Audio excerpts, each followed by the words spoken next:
I've clearly decided to make a series about how the books compare to the show Outlander, so let's break down William Ransom and his significance this season.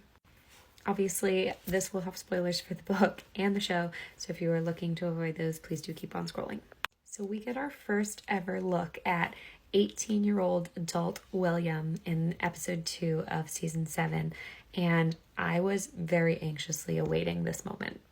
I won't lie, in the books, William really pissed me off a lot because of how naive and young and immature and headstrong he was. So I'm very excited to see if they continue that in the show.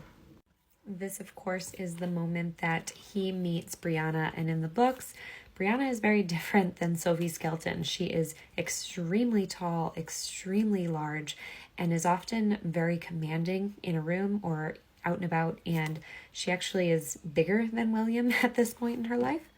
And while obviously she's heard of William, this is the first time she's actually laying eyes on her half-brother. And in the books, his impression of her is that she's very beautiful, but he feels like he's seen her before, and that's mainly because they look so alike. I liked how in the show they had him dressed in his red coat, which echoes back to season 5 when we saw Jamie in his, and immediately when Brianna and him meet each other for the first time, Jamie sees them from afar. So as viewers, we actually get to see Jamie immediately compared to William and how much of a resemblance they have.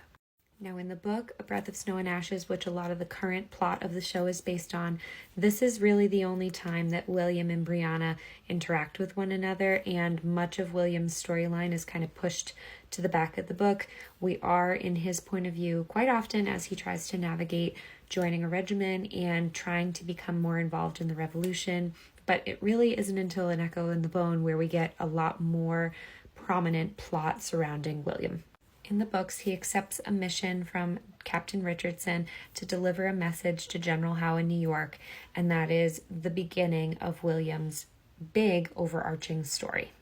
Very soon after he arrives in New York, they actually partake in the Battle of Long Island, and William is thrust into war very quickly. I can certainly do a full breakdown of every single pivotal moment in his overarching story, but there is a lot for them to cover, and a lot of it revolves around William getting lost,